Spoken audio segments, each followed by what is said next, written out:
Welcome to another edition of Against the Current. Pleased this week to have State Representative Jeanne Ives, Republican from Wheaton, coming to you, as we always do, from the Skyline Club atop the Old Republic Building in downtown Chicago. State Representative Ives, thanks so much for joining us. Appreciate it. What? It was an easy train ride in. No, train. There you go, Metro. Sure. Yeah, exactly. Avoid the gridlock since we can't it. invest in infrastructure in the state. But we'll get to that in a second. Okay. So let's start with kind of your situation. You're in your second term. Yes. In the Illinois General Assembly. You come from the private sector, but you were a local official. You were on the Wheaton City Council before you ran for state representative. So what did you anticipate serving in the Illinois General Assembly would be like, and what has it turned out to be like? Well, I actually thought that it would be much more difficult in terms of policy formation. So I thought I'd have to know a whole lot about policy. I'd have to do a whole lot more research. I'd have to be able to articulate arguments that way. And I found out that really that's not You don't have to know anything. That's Is not that necessarily great? the case. Yeah, I mean, super. Fortunately, we do. I will say we have fantastic Republican staff. They can answer a lot of your questions. Of course, I still do a ton of my own research and formulate my own arguments. But the truth is, it doesn't matter how good the policy is. All that matters is the politics. And that's what I find very frustrating. So I've been able to pass a few things this last spring's time, but it was policy stuff that you couldn't argue with, like College of DuPage, reform, things like that.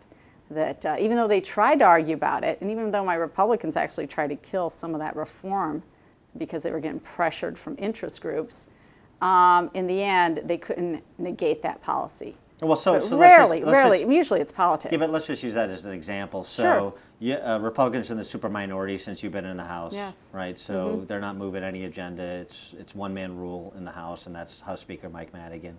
But we had this controversy at the College of DuPage, and since there's 50-some community colleges in the state of Illinois, this is a problem that could manifest itself anywhere in the state, but it just happened that it manifested itself in your district with one college president and a captured community college board in College of DuPage and Glen Ellen. And so you pursued reform of how community college presidents are compensated because of this golden parachute fiefdom that had been created by the community college president at COD. So explain how you went from this controversy that everyone was shocked at learning about at COD, like there's a Michelin-rated restaurant on campus for some reason, and taxpayers are paying for this president to have membership at a hunting club, and all of these perks in addition to a pretty handsome salary.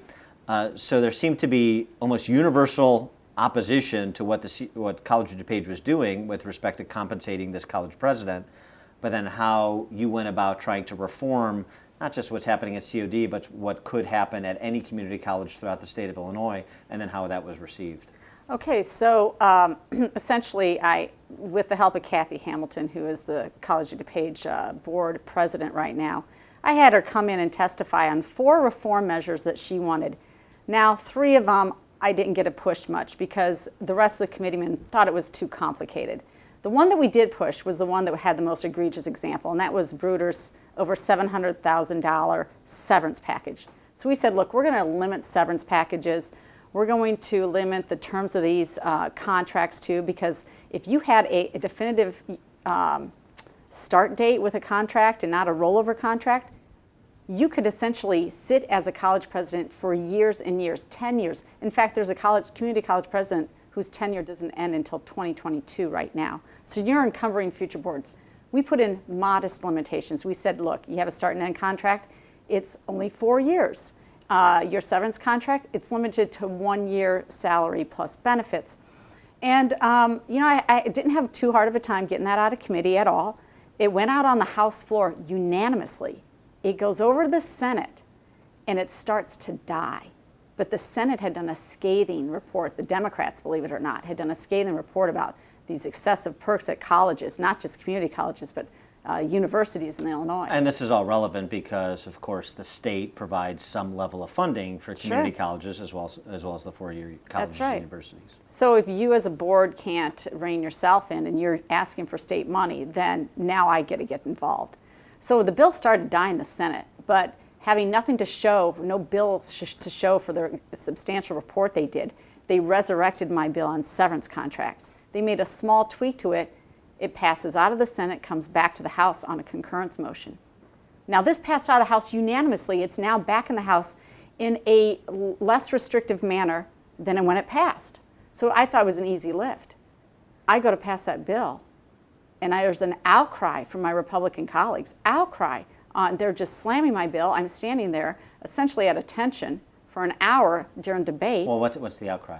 The outcry is that you can't do this. We can't attract good talent if we don't pay them, $500,000 for a community college and, $30,000 a year in housing allowances and $11,000 a year in car allowances, and you name the perk, they have them all there.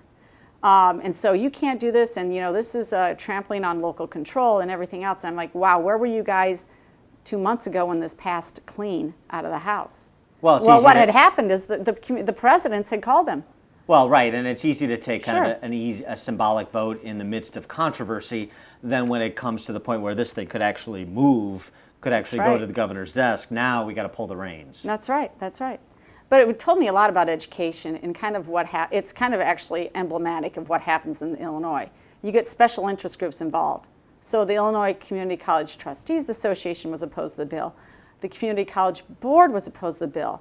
Various presidents of these community colleges that are in tight with all these legislators, all interested parties, completely opposed to this bill. But the bill made too much sense. And fortunately, the Chicago Tribune and their expose and the Daily Herald and what they've been talking about it, people could not vote for this in the end.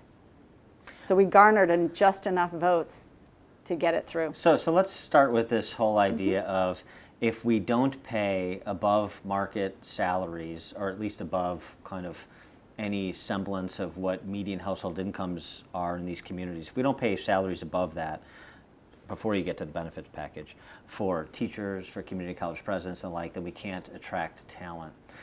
This is an argument that is playing itself out in these teacher strikes that we've seen recently.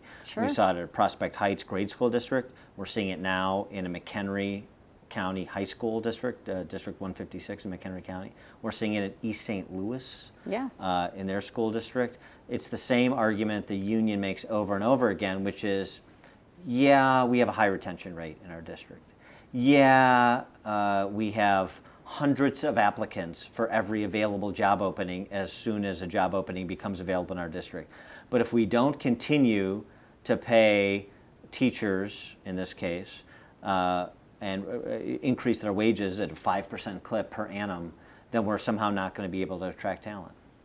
I just don't believe it. I think it's completely false. And it doesn't matter because those teachers and what they're getting paid now, the results are abysmal. And let's look at East St. Louis themselves. Let's they have look at East St. Louis. They have a 6% college ready rate. Okay, their graduation rate is 69% according to the Illinois State Board of Education website. But their college ready rate is 6%. College ready means that you have a 21 ACT. So what is happening with the other 94% of the kids? Where are they going? What are they doing? And what's the spend per pupil? The spend per pupil is nearly $14,500 per pupil. So it's similar to the Chicago public school system. Yeah, and it's in East St. Louis, which is a much lower cost of living area. And how does that compare to like DuPage County, the western suburbs? Yep. So where I live in DuPage County, for us, we spend about $12,200. And what's the student performance there? Much better. I don't remember what the college ready rate but I think it's like in the 70s, 80% college ready. I mean, most of the kids are coming out of Wheaton North or Wheaton Warrenville South, they're going to college. That's correct. And the teachers, East St. Louis versus Wheaton Warrenville South or Wheaton North? I would say, what, in terms of salary? Yeah.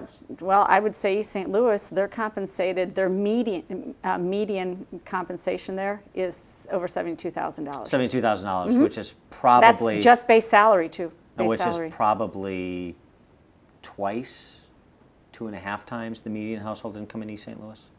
Probably. You are absolutely probably right. And what's incredibly more And the important teachers are on strike there. they're on Because strike. 72 They median are on salary, strike. not enough. That's right.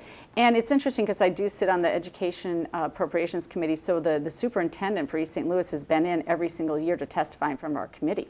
Let me and guess. That's because needs more money, and they're doing it for the kids. no, he wants the state to keep spending as much money as we are because the state had to take them over. They had to disband their board because the board was corrupt and financially bankrupt. So they had to bring in a financial oversight committee and then appoint a board of community members to take over and help make decisions. And then the state appointed the superintendent there. And as is the case in the Chicago Public School System, I assume that in East St. Louis, a significant percentage of their funding, the $14,005 they spend per pupil, is not coming from East St. Louis property taxpayers, it's coming from the rest of the state. No, the superintendent has said, look, anybody who can leave St. Louis has left St. Louis. So we are not able to raise property taxes or garner any more additional income out of our property. We just can't. They are a very poor community. I will give them that. They are. It doesn't mean that those students can't perform. And what he told me last year, which I find frightening, is that 55% of the teachers that he is in charge of, 55% should either leave or need major reform. Now, if you're a parent, you mean they should leave, or the teachers should leave because they're not prepared to educate? They're not prepared to educate. Yes, that is correctly. So as I understand, I don't know with it. I know there's some recent park test results out statewide. I know from last year the NAEP tests for the state of Illinois found that 2/3 of fourth graders, statewide, not just Chicago, not just East St. Louis, statewide, including all these suburban districts that are supposedly doing a great job educating children, 2/3 of children in K through 12, but at the fourth grade level, 2.1 million kids roughly, 2/3 are not reading or doing math at the fourth grade level, and yet we've increased state spending in education by, in real numbers, 40% over the last decade. So what is happening at K through 12 education that more spending is not properly addressing, and what should be happening? Well, I would like to talk to principals about that. That's who I like to talk to. I mean, I feel like those people, the principals are really the leadership team in that school. They set the culture and the tone of the school. I mean, but essentially, you've got very large systems. I don't know if you saw that Wall Street Journal article today. I'll try and make reference to it, but essentially some big, it talked about Mark Zuckerberg. Yes, he spent $100 million in the New Jersey, Newark schools. I remember right. the big press conference with Yes. Cory Booker. And, Right, essentially no results for his $100 million. No results at all. Same with the Gates Foundation. Yep. I remember, this is 20 years ago now, the Annenberg Foundation, $50 million gift to the Chicago Public Schools. How'd that work out? It didn't work out at all. In fact, this article goes on to detail some of what you just said and says, look, we're spending $500 billion on education. So when you're making a $5 billion investment from the nonprofit side, it's a drop in the bucket to go against this big, huge unionized bureaucracy that you can't get any results for. So what they've started to do, these not-for-profit folks and these people with lots of money to spend, they are instead funding private scholarships for kids to just get them out of the system. And see, and that's what's interesting to me. Well, and here's the thing that's interesting in addition to that. One, my personal opinion, I expect teachers, public sector workers to try and maximize their earnings like anyone else, so I don't blame them for asking for a raise, for pushing for a raise. But it's interesting because it always seems to be about money, and yet 50% of teachers in Illinois will leave the profession within their first 5 years. Now, they're getting above median salaries, including at the starting salary level, right? And they have job security. So why such a high attrition rate? And my experience is, you talk to teachers who left the teaching profession, is they will invariably tell you that, well, I didn't leave because of the money or benefits. I left because I'm in a system that doesn't allow me to do what I got into teaching to do, which is to instill a love of learning into children. I'm kind of hamstrung by the system. And if you're a smart and talented person who wanted to make teaching your vocation, but is essentially not allowed to do what you got into teaching to do, then you go do something else and you don't come back. And so what does that say about the quality of K through 12 schooling in this state, even in school districts where you've got really good public schools like where you live and frankly send your children? That's true. I send my kids to Catholic school, K through 8th grade, but my other kids, they go to high school at the public school, and they've all resulted in like solid citizens, good grades, on to college. So I don't have a problem with that. Well, and I mean, you and your husband are West Point grads, so it's not like you're anti-education. No, right? No, not at all. But I think part of what you've touched on with young teachers and just the frustration, it's the PARCC test. Like, let's bring it back to the PARCC test. Okay. So the scores were abysmal, right? Well, PARCC was never really accepted by the teachers or even some administrators. It's a cumbersome test. You have to go online. It's very costly to do. There's a lot of testing anxiety. It takes up enormous amounts of hours. And the teachers really also opposed it too, because they were going to start to use it to benchmark their performance of how they did with their kids. But the PARCC test, I think, is a disaster. First of all, there's like nine states left. We started with like 25 states were going to use PARCC. We're down to 9 states. All the other states have opted out. They've opted out. They've come up with another test. They said, we're not going to do this. But Illinois, of course, we're there to the end. We're going to stick with the PARCC test, even though it's costly and cumbersome, and it's not, I think, doing the right thing. But I think excessive testing is just it's a drain on teachers. Okay, I mean, I I'll be understand honest that. with you. I think it's not right. I understand that, and I understand the problem with teaching to the test and all of this sort of thing. There's got to be some way to measure performance. Sure. And it seems to me, but correct me if I'm wrong, you're more involved in this on a day-to-day basis than I am, that by any measure, we are not seeing improvements with K through 12 education in terms of the outputs commensurate with the inputs. That is true. We're not. We're not seeing any. So what's happening and where's the money going? That's well, in Illinois, that's the $27 billion question, because that's about what we spend collectively on education is $27 billion when you take in state, federal, local, everything on education. Where is that money going?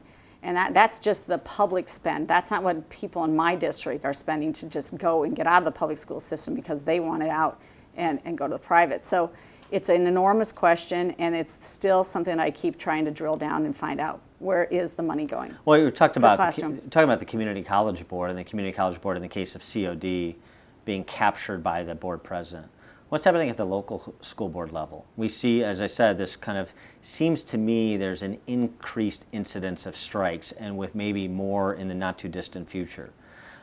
Is there superintendents at the local and high school district level capturing their boards as well and running enterprises that they really can't finance, that aren't really producing results?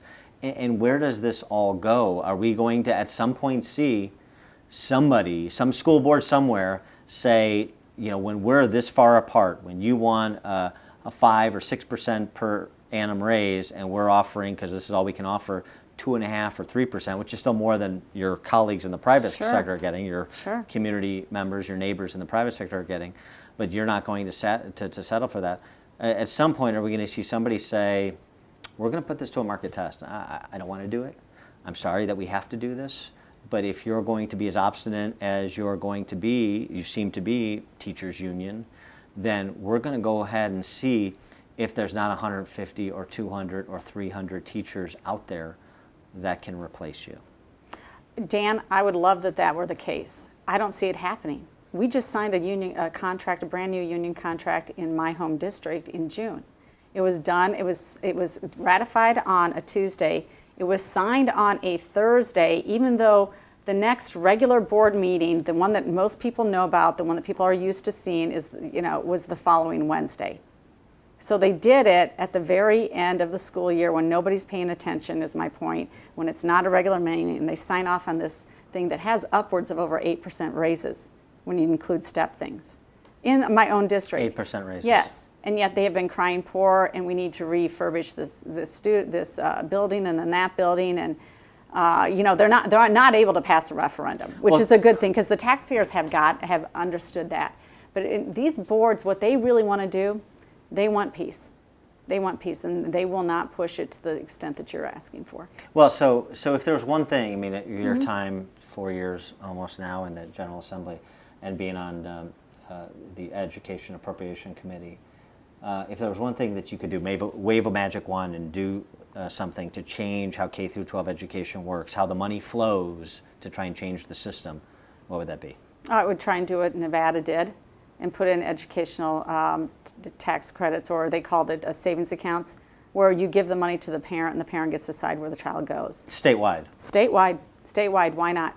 It's only fair. And you know what? We're getting kind of close there. If you look at Chicago even, Chicago has gone to a per student based funding formula or modeling. So you have also a report in Chicago Tribune just today or yesterday saying, look, we lost 90 students, we're going to lose $900,000 because our student population went down in this particular CPS school, and I don't know how I'm going to manage with that $1 million gone. But they're going to a per student based budgeting model. And isn't that interesting? Well, but there are a lot of suburban Republican legislators in the Collier counties who have good school districts in their community, like you do, and who are not on board for school choice, or at least they're whispering supporters of school choice. They don't want to make a public stand about it. Well, why is that? Well, quite a few of them it's hard to fight the teacher unions, let's face it. Even in a safe Republican district? Yep, even in a safe Republican district. Is it hard, or is it just inconvenient? Well, they have their ways of, maybe your kids are in the school system. You don't want to ruffle feathers there. So is this like a mob? Like, we'd hate for an accident to befall you and your family. We live in an accident-prone society. One of these things? No, but I don't really feel welcome in my home schools. I'm not invited in to talk to the kids or to do anything like that. I am invited into other schools to talk and do some things, but I'm not generally invited in. So it's like the homeroom clique. You're frozen out. I would say so. There's a little bit, and there's also this misconception, like, don't mess with my schools. My schools are great, and you don't want to do that. So even if we started a school choice program, it'd probably most likely start with the 10% lowest performing throughout the state, that type of thing, because, then you're not hitting my suburban schools, and, we need every ounce of money, and so. So let me switch gears for a second. Let's get Sure. off education for a moment. Yeah. Something personal, but also has policy implications, both locally and statewide and nationally. You wrote an op-ed in the Chicago Tribune recently, very personal in nature, not something that probably a lot of people would want to share, but it was about you're the mother of 5 children, but it was about a child that you lost. And it was in the context of the discussion about Planned Parenthood funding, the discussion of how Planned Parenthood clinics, of which there are many in Illinois, how they are regulated, what kind of oversight or lack of oversight is included in governing those clinics, overseeing those clinics. Tell me a little bit about that op-ed and what prompted you to share a very personal story. Well, a different woman had written an op-ed, and the Chicago Tribune had reposted it from obviously a Washington Post piece. And in her op-ed, the title of it was basically, why we can't have a 20-week abortion ban, which has really been a topic of conversation at the congressional level. So radical that it's the policy in France. Oh, well, I did not know that. Yeah, that's how radical it is. Well, there you go. Socialist France. Yes. So, and her whole thing was that, look, I had a child. I found out the 20-week ultrasound. The child was not going to live. I was just emotionally distraught. I couldn't deal with it, and we needed to abort the baby. And so that's what we did, and that's the right decision, and it was the best of the most horrible options. And it was her last paragraph that just got me when she said it was the best of all the horrible options. And I thought to myself, that is not true. That is not true. And I looked at my friend next to me and I said, I got to write about it. She's like, you have to write that story. And I've never written the story. In fact, Dan, I've known you a few years. You've probably never knew this about me. No, I didn't know it. You didn't know that we actually have 6 children. And I thought, you know what? You can have your opinion, but you're not free to call it the best of the most horrible options. And I felt compelled to write the rebuttal to that and essentially say, look, everybody suffers in this life. And oh, by the way, my life, I'm not the perfect West Point officer. I'm not. Nobody has the perfect life. Everybody suffers. But you know what? Just because you're in a tough spot doesn't mean that you take another's life. And in this case, you know what? Why don't you just look at nature? This is exactly what's supposed to happen naturally. And I never ever said, poor me, why me? In fact, up until then, I was like, there but by the grace of God go I. I'm so fortunate, I'm so lucky. I know that I'm not that special. Things happen to everybody. Well, what happened to you? Well, what happened to me is that I was confronted with the 20-week ultrasound, knowing that essentially after taking some more tests that he was not going to make it. We went to Philadelphia, as a matter of fact, spent thousands of our own money to find out what the genetic issue was, found out I had a genetic issue. So we knew he was going to die. And the high-risk doctor said, well, you can abort, here's what you can do, get it through it. Oh, by the way, though, if you want to abort, you can't do it at the hospital that you delivered your other kids at, because they don't do them. And two, if you go to this other hospital, you have to go through an ethics hearing. So I was like, whatever. Regardless, my pro-life doctor pulled me aside and said, we are not going to do that. You get in here right now. We're going to see this through to its natural end.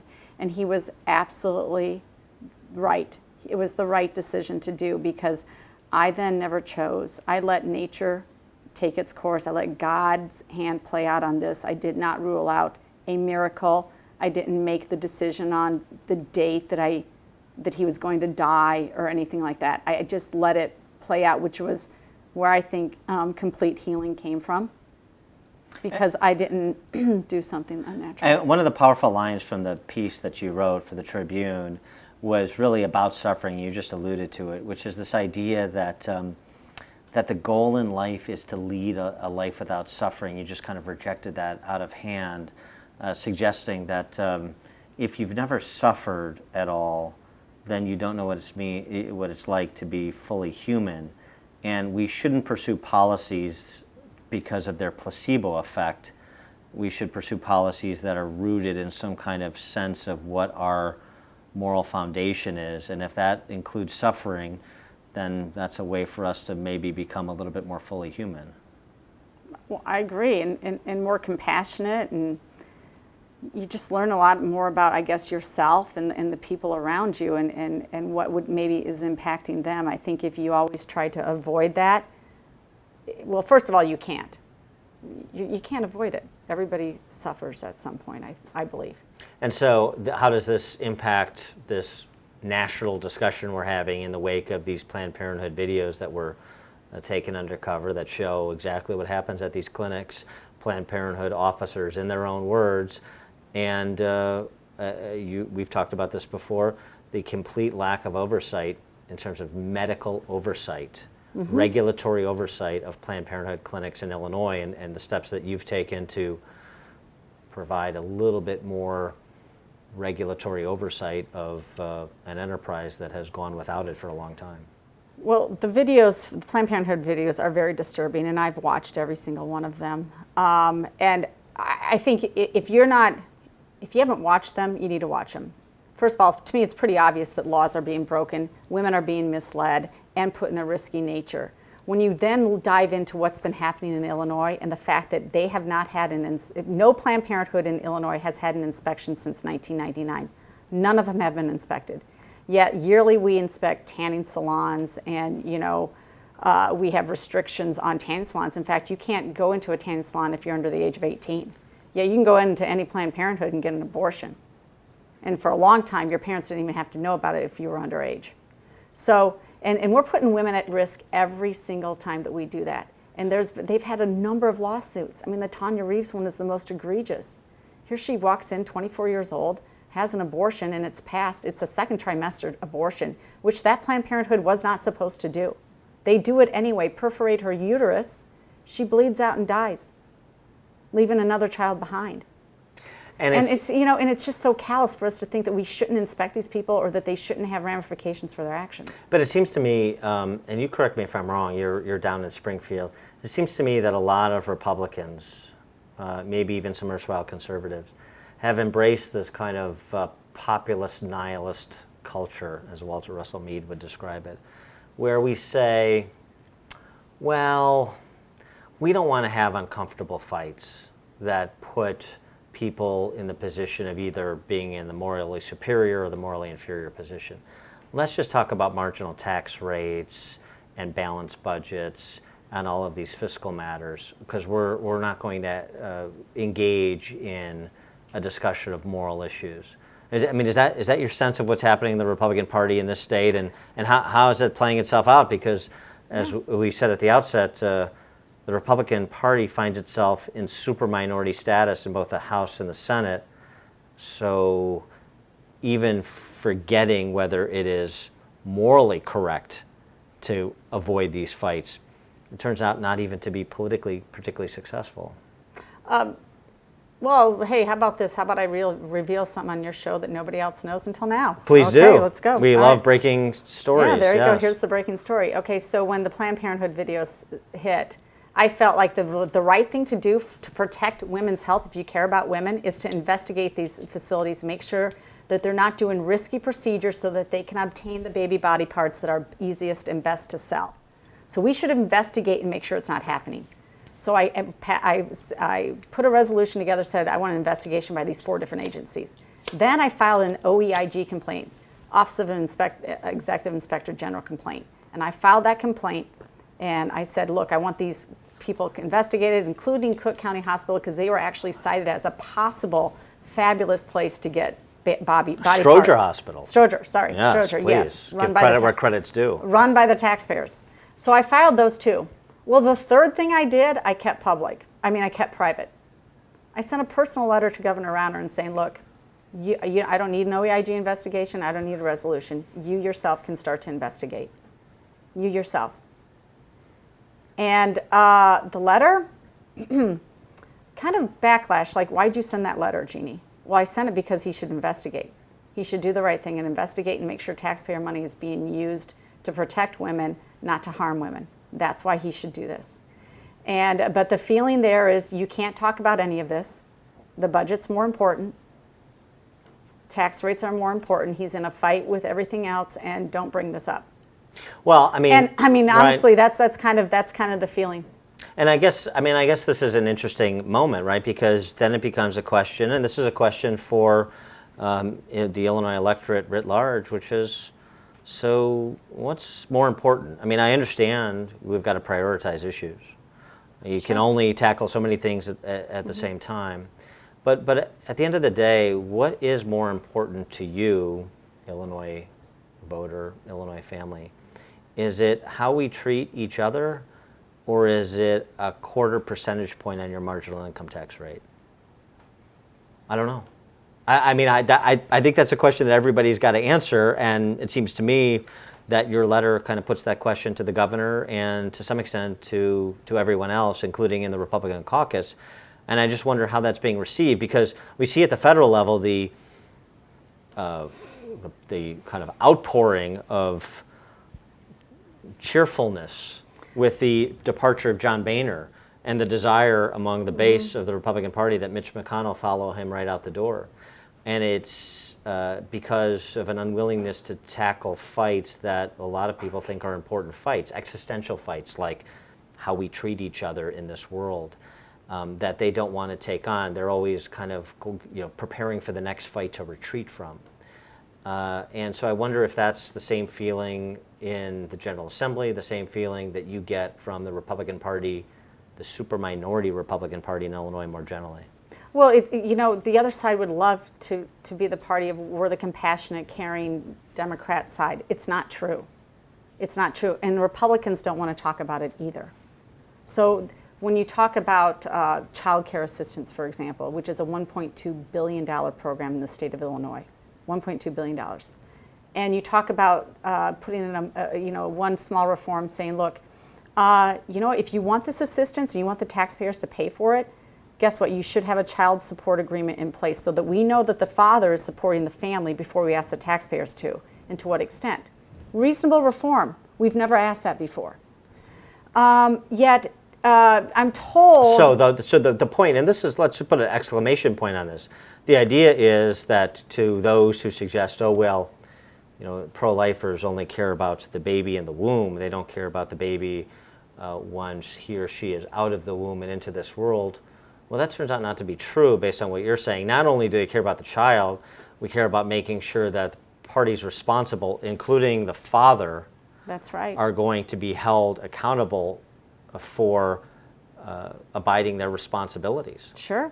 And after all of the rhetoric from the other side, we have a child support system that doesn't hold deadbeat dads, for No. example, responsible. Not at all. And in fact, when I raised it as an issue on the floor, which I had been sitting on my hands for like all summer while they paraded in women who needed this assistance, and they had the 5-year-old and a 7-week-old and a fiance. Well, that tells me somebody's scamming the system right there. That's all I need to know. But I sat on my hands for a while, and then when I raised the issue, it was like I was a racist for raising the issue. So I can't explain that to you other than the fact that... Racist, why? Oh, because I said that we should know who the baby's daddy is. Right. So that's apparently racist, to know who the baby's Well, father is. as I understand it from So. recent stats, there's a 40% illegitimacy rate in the white community. That's right. So are you racist against white No, people? and in fact, the people that they brought in were white women who were using child care assistance. So you're So racist it's against apparent- white women. Yes, but yeah. But let's take this a little deeper. Does this make sense as a society, Dan? 95% of the women who use child care assistance are single mothers. And most of them, there's about 180,000 kids in the program, about 90,000 families. So on average, it's two per mother, so to speak. So we pay them over $5,000 per child. So we're essentially paying some other woman to watch the two kids for about $10,000 a year total, while the mother goes and gets a minimum wage job so that she can qualify for the assistance. If she can get a minimum wage job with the increased minimum wage, that marginalizes her That's absolutely. employment opportunities. Now, I'm not opposed to thinking these women need to be in school. They should be doing something to better themselves. But I can't think of a more important place than a mother of a child 0 to 3 than to be with that child 0 to 3, undivided attention. Well, giving that child that type of, and this but you know what? But the poor women apparently don't qualify as good involved parents. I mean, we're labeling them. We're labeling these women. So because saying you're poor, you're not a good parent. Well, you need to be working, and these kids need to be in subsidized child care. So that's because that's the best environment for them. I disagree. I disagree. As decided by the state. As decided by the state think it in was order Bill- to get child care assistance. Bill yes. Bennett famously said, the state has never raised a child and never will. But apparently in Oh. Illinois, we're going to prove Bill Bennett wrong. We're going to raise children in Illinois? Well, we're attempting to. And it's I just think it's to me, it's confusing because I know where my kids want to be. Well, and it seems to me that there's an opportunity here for a little bit of jujitsu, that that those who are accusing you of racism are the racists because they're adopting this white man's burden attitude that we know better for you and your child than you do. In addition to that, especially kind of these G5 liberals on the North Shore who support abortion on demand and the redefinition of the family and all of these things. As Charles Murray kind of observed in his most recent treatise, they don't preach what they practice. So what they practice is nuclear family. Absolutely. What they practice is responsibility for their kids, but they turn around and preach something very different for those they see as permanently less stationed in life than they are. Right. Right. So don't ask who the father is because you know what? That mother can raise them just fine. And don't ask that father to support, but let's have the state support. And oh, by the way, let's ship the kids to a state-provided or licensed child care facility away from the mother so she can work a minimum wage job. Well, see, this is what I just don't like it at all. Well, it's so interesting because these are moral conundrums, but they turn out to be moral conundrums with financial implications. Absolutely. So this idea, my favorite meaningless phrase, I'm a fiscal conservative and a social, whatever, anything goes, which is essentially what they're saying. Well, that turns out to be a impossible construct to hold, it seems to me, because your ambivalence to questions of character or moral propriety have big financial implications on everybody else. Absolutely. So you want to help be a part of getting the state's fiscal house in order. You can't do it with an anything goes attitude at somebody else's expense. Not at all. Is that a fair statement? That is fair, but those conversations never get taken to this level. Because it's judgmental. Because no one's interested in having them, including on the Republican side. Well, it's very judgmental. Yeah. And it only stirs the controversy, and let's get back to talking about taxes. Well, sure, but I mean, isn't saying that we shouldn't have the General Assembly send the governor out of a $4 billion out of balanced budget? Isn't that judgmental? Isn't that saying something is better than something else? A balanced budget is better than a budget that's $4 billion out of balance. That's a judgment. It's just fascinating to me, the Republican Party, particularly in this state, particularly in their super minority position, notwithstanding the Governor Rauner's election in 2014, which seems to be a bit of an outlier over the last 15 years in terms of how the party has performed in statewide elections, in state legislative elections, in presidential elections. It's nice to have $60 million and run against Pat Quinn. Unfortunately, we can't do that in every race. But it seems to me that forget even the moral question, the judgment question, forget the hypocrisy of it all. It is failed political strategy.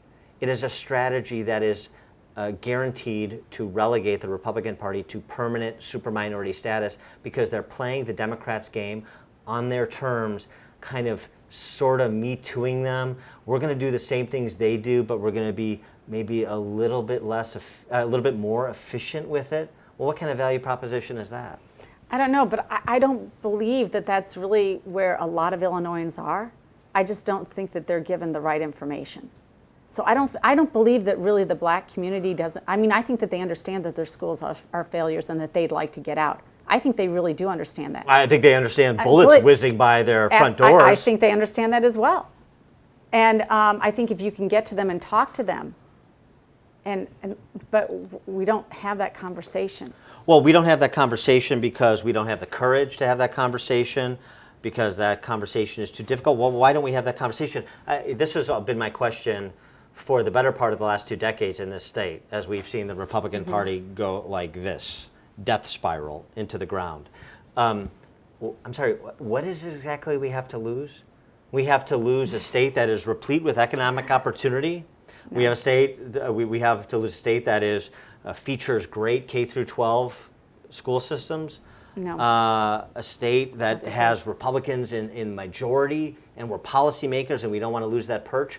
What is it exactly do Republicans in Springfield think they have to lose? I don't know. Could it just be individual Republicans? I think it's their individual. I think it's their individual seats. I think they're. I mean, let's face it. All right. Well, let's talk about financial issues, and continue to talk about financial issues and the governor's turnaround agenda. There are 5 component parts to it, so we've got to prioritize some of it.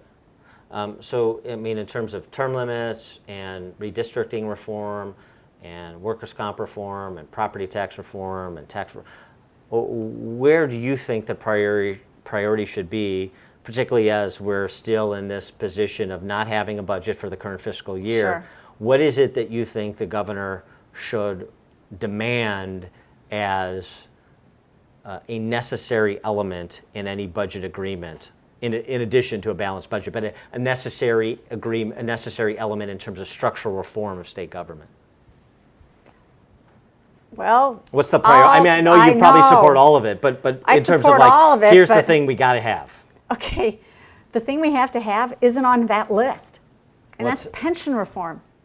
We have to have pension reform. But that's something the governor supports, to be fair. He supports it. He completely supports it, and he tried to weave it in with his property tax reform, which came before our pension committee to some degree. And he came up with a bill. I think it's a little too complicated. I'm supportive of it, completely supportive of it. But how about let's just start moving people to a defined contribution instead of defined benefit? Let's start there. Just everybody new employee. That would be huge. Just to start to not dig the hole any further would be great. So just new employees, not existing just employees. new employees. Just People who have not yet been just start hired. there.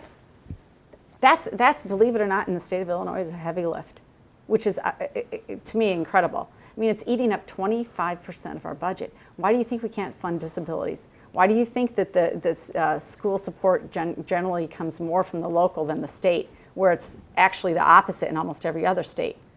It's because pensions eat up such an enormous amount of our state budget all the time. And we're not going to have money for infrastructure until we solve this problem, because they're all just working around the edges. Like if we'll do infrastructure with some sort of big capital program and a designated revenue stream, and what's that going to look like? And should we go to a per mile gas tax with everybody having a monitor on their car or something? I mean, they're just coming up with crazy schemes when if you did pension reform and you did it right, and you started to have people believe that you're really going to dig out of this. I don't know, but I mean, I think all of those are important. I think he's already whittled down his list to these 5. I think all 5 are important. But he's not going to get all 5. I mean, realistically, he's not going to get all 5. Okay, so guess what? Fair maps if and you were the limits? governor, and you were willing, as it seems like Governor Ronner is, to say, I will broaden the sales tax to include services, so that's a revenue play, and in exchange, I want at minimum this thing or these things. Pension reform? What would your demand be of Madigan and Cullerton, the Democrat legislative leaders? Workers' comp reform, but real workers' comp reform. Just for example, not for profit, they serve the disability. How does a broken ankle turn into a $600,000 worker comp claim? I don't know. How does it? It happened.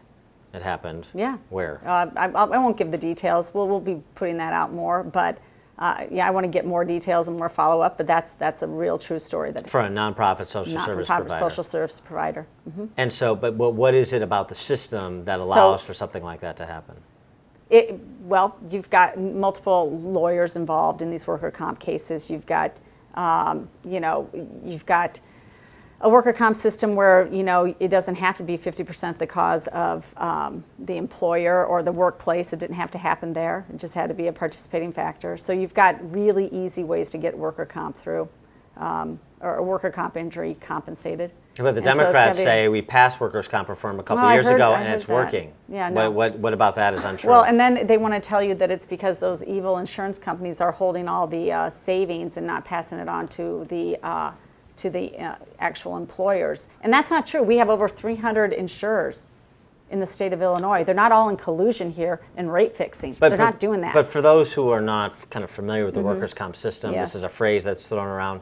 What does that mean? What's the problem with the workers' comp system? Is it how injuries are determined? Is it employer responsibility for injuries that didn't occur on the job? What is it about it that makes Illinois different than its surrounding states? So causation is one of the main things and that is that we have a standard where just if it was if the injury occurred on the job and the job was part of the cause of the injury, just a part of it, any percentage, 1% doesn't matter, then they can get a worker comp claim. So, for example, what you're suggesting to me, just to make a hypothetical, to make this concrete, I'm a weekend warrior. I play in a basketball league on Sunday nights. I twist my ankle playing basketball on Sunday nights. I go to my job on Monday morning, and I fall down, and I say, well, I twisted my ankle lifting this box or doing whatever on the warehouse floor.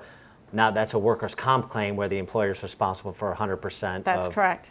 And so this is part of the problem. This is That's what part of the drives problem. rates That's higher right. than in Indiana or Wisconsin or Missouri or Iowa or anywhere else. So we're down 10,000 manufacturing jobs in the state of Illinois in the first 9 months of the year already.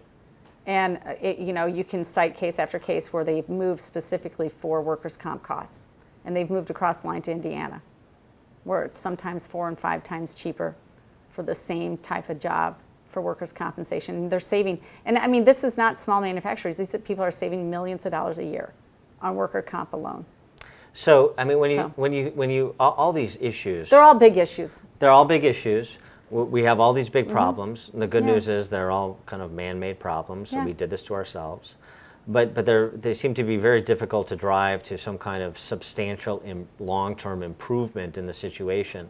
So K through 12 education, how we treat the disabled in terms of social service providers and the costs that they encumber, and the state support for social service providers, which is not particularly strong. No, it's not. The tax policy, all of these other related issues that drive quality of life, that drive business climate. What is the short-term, medium-term, long-term prognosis for Illinois, in your estimation? Don't. We have so many natural advantages that our transportation network, you can't necessarily rebuild that even in a couple decades. You just can't resituate O'Hare Airport or our miles and miles of track and our freight. I mean, we've got more freight that comes here. We're the second busiest rail hub in the United States every day. So, I mean, you can't rebuild some of our natural advantages. You can't do that. I think we continue to decline and we lose the good middle income jobs. The manufacturing will move still out of the state, and with them, the people that need a job. But now people, I think that's going to continue to happen until. So the continued hollowing out of Illinois. Yeah, absolutely. But we see press releases about corporate titans moving their headquarters and some jobs to downtown Chicago. We saw just recently Conagra, they're going to move from Omaha to Chicago. Are those indications that we're starting to rebound, or is that just so much kind of papering over this hollowing out you're describing? So a lot of those jobs, those C-suite sort of jobs, tech jobs, fine. They're, the young people, they do want to be in Chicago. They like the nightlife. It's a very robust downtown area. Don't look underneath the planters too far, but it's pretty robust, fun place to be for that age group. But if you have a family, you're moving out of the suburbs, and so Chicago's not going to really benefit from that. And those jobs are not your middle income jobs that you need to sustain a robust economy. So you're not your manufacturing jobs for the most part. They're very few and far between, and they don't need as many of those jobs. So what can I say? We have to bring back manufacturing. We have to do it. And what do we have? Great energy resources here. What do we have to do to make the Republican Party? I mean, I understand, again, the celebratory climate within the Republican Party because we elected a Republican governor for the first time in nearly 2 decades. But what do we have to do to reinfuse the Republican Party with more meaning to win state legislative races that we've been losing, districts that Governor Rauner won in his gubernatorial election, but that we lose at the legislative level?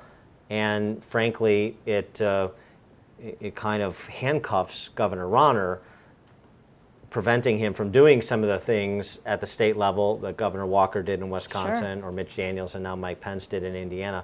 What is it the Republican Party is not doing politically, from communication-wise, policy-wise, the fights they're taking up or not taking up? What is it that we should understand about where the Republican Party is versus where it should be, so that at some point we can get on the path to being a majority party and give Governor Rauner some reinforcements for some of these issues? Well, I think people are afraid to make the arguments. They're afraid to be challenged, and then they may not even know. Some of our candidates, some of our incumbents, they don't want to talk about collective bargaining if they're in a downstate Republican district necessarily, because they have prisons that are unionized.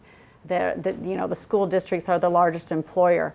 Yet the normal taxpayer, the regular taxpayer, understands how much these, you have to be able, you can't be afraid of the argument, you have to put it out there. You have to tell these people, we have to have reform, collective bargaining reform, because your school boards can't afford to provide the education given these rules that they're forced to work with. That's why the property tax freeze is such a difficult issue, because the Democrats have been passing the fake property tax freeze bills without the collective bargaining reforms. You can't tie the hands of those local boards when they're forced into contracts that they can't afford.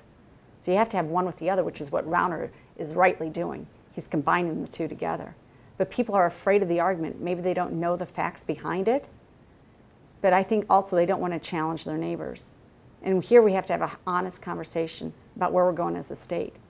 because we're going nowhere right now. Has the climate in the Republican caucus in the General Assembly changed at all as we're all watching the presidential race and we see three people who've never held office before as the leading three candidates representing a majority of the Republican primary electorate vote currently in the presidential race? Has that said, well, gosh, it seems like my party is sending its elected officials a message, and maybe it's a message I should get hip to? No, they're not hip to that message. They're listening to the people that email them every day that are providers of state services. And they're saying, we need our money, we're going to shut our doors, my Medicaid reimbursement rates are too low, or you can't change our school funding formula, or you can't freeze my property taxes, or anything. They're listening to them. They're listening to people who email them and say that you cannot freeze my property taxes. I want to pay higher property taxes. Well, no, these are not the people that are doing it. These are the schools that are doing it. The organized advocacy groups. Absolutely. So we have this Yes. classic problem of concentrated Yes. benefits and diffuse costs. Yes. And so what is your kind of feeling about continuing to serve in the General Assembly? You're a West Point grad. Your husband's a West Point grad, as I mentioned at the outset. You could do a lot of different things. Being a member of the General Assembly may not be the most that you can accomplish in life. I suspect it's probably not. So, kind of what's your sense of optimism about the future and your continued service here? Or are you going to be kind of another casualty of bad public policy and find yourself visiting your children at colleges outside of Illinois and living outside of Illinois in the not too distant future? Well, I certainly like my hometown. I mean, I like Wheaton a lot. Wheaton's a great place to raise kids. I've got wonderful friends, great relationships, fabulous community. And so I don't want to leave Illinois. We're not certainly planning on leaving Illinois. But it is very frustrating. I feel though, I feel like, you know what, I'm not afraid to say what needs to be said down there. And so I think there's still some usefulness to that. And at some point you're called upon to be a witness to the truth.